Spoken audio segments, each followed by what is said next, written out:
Welcome students. আজকে আমরা measurement of price elasticity of demand discuss করব। আমরা জানি যে price elasticity of demand can be measured in three way. One is total outlay or total expenditure method, second is proportionate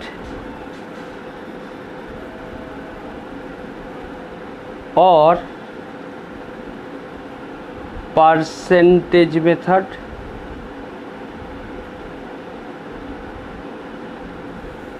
and third method is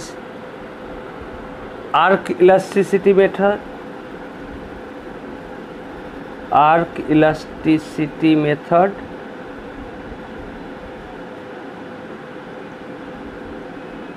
there are three ways to measure the third method.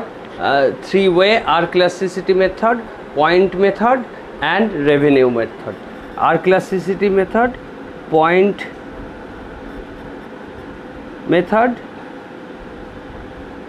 and revenue method.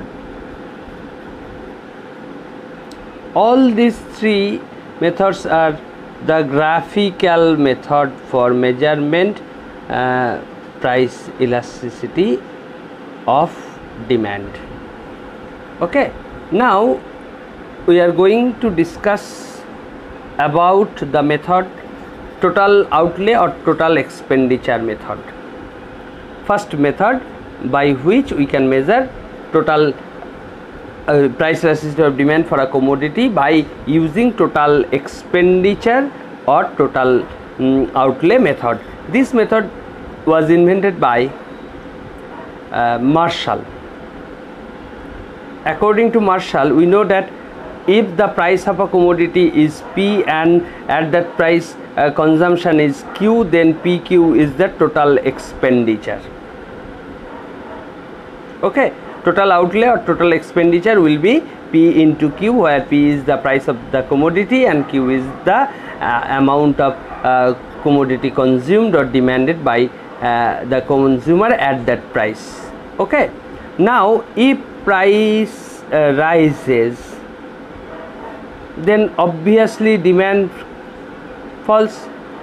Now if P rises more and result of rise in P demand falls less, then we see that price elasticity will be inelastic or less than 1. Inelastic price. Okay, and in that case initially total expenditure was PQ.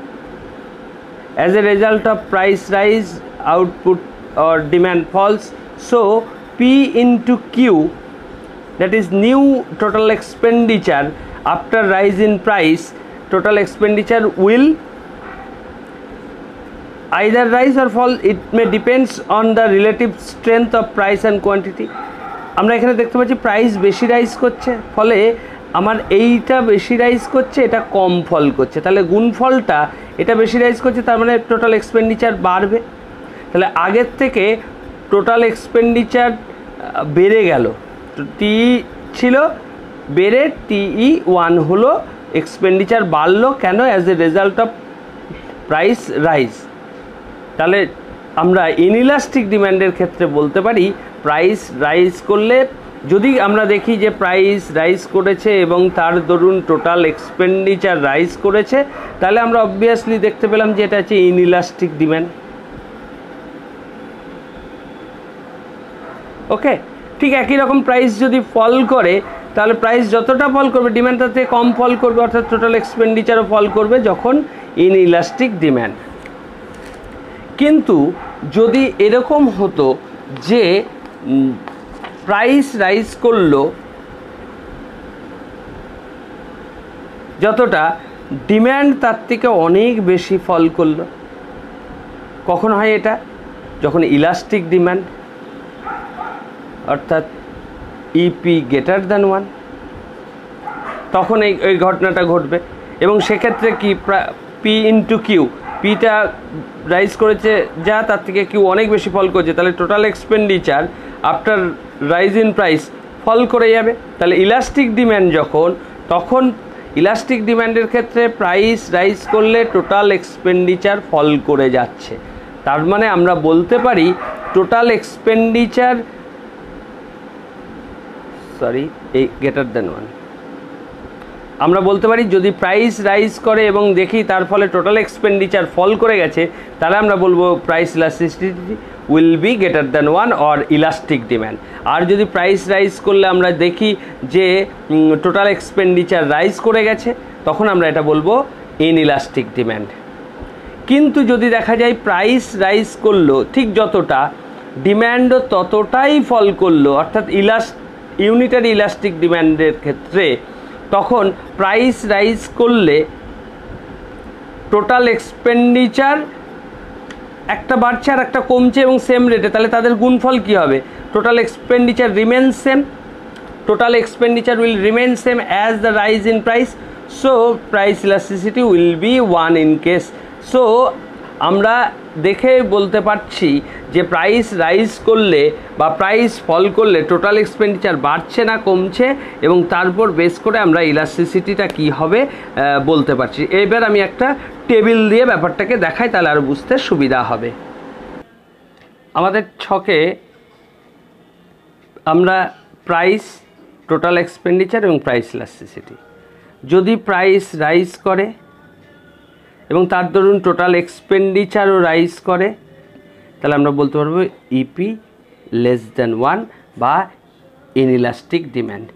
একই রকম price fall করলে যদি total expenditure ফল করে, তাহলে আমরা বলতে পারি, তাহলে এই দুটো ঘটনা ঘটবে ইনইলাস্টিক ডিম্যান্ডের ক্ষেত্রে প্রাইস রাইজ করলে টোটাল এক্সপেন্ডিচার। তাহলে প্রাইস রাইজ করেছে বা ফল করেছে, তার উপর টোটাল এক্সপেন্ডিচার রাইজ করেছে না ফল করেছে দেখে আমরা বলতে পারবো যে এটা ইলাস্টিক ডিম্যান্ড না ইলাস্টিক ডিম্যান্ড। যদি দেখি যে সেম ডাইরেকশানে প্রাইস রাইজ করলে টোটাল এক্সপেন্ডিচার রাইজ করেছে বা প্রাইস ফল করলে টোটাল এক্সপেন্ডিচার ফল করেছে, then we can say that price elasticity will be less than 1 or inelastic demand.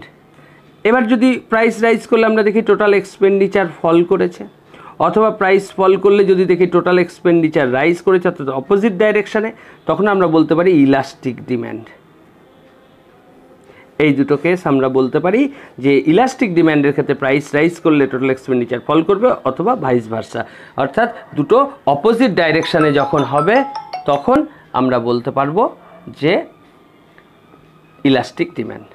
Last হচ্ছে প্রাইস রাইজ করলো অথবা প্রাইস ফল করলো, তাতে আমরা যদি দেখি টোটাল এক্সপেন্ডিচার কোনো চেঞ্জ হলো না, টোটাল এক্সপেন্ডিচার রিমেন সেম, তাহলে আমরা বলতে পারি প্রাইস ইলাস্টিসিটি ভ্যালুটা 1 or unitary elastic. So we can measure price elasticity, it will be inelastic or unitary elastic. It entirely depends on the change in total expenditure. যদি price rise করলে same ডাইরেকশানে total expenditure change করে, তাহলে বলবো inelastic. যদি price rise করলে opposite ডাইরেকশানে total expenditure change হয়, তখন বলবো ইলাস্টিক ডিম্যান্ড। আর যদি প্রাইস রাইজ করলে বা ফল করলে টোটাল এক্সপেন্ডিচার তার দরুন অ্যাফেক্টেড হয় না, remains unchange, then we can say that price elasticity, value of price elasticity will be equals to 1 or it is unitary elastic demand. I hope that all of you can able to understand the measurement of price elasticity by total outlay or total expenditure method, which is discovered or explained by Alfred Marshall.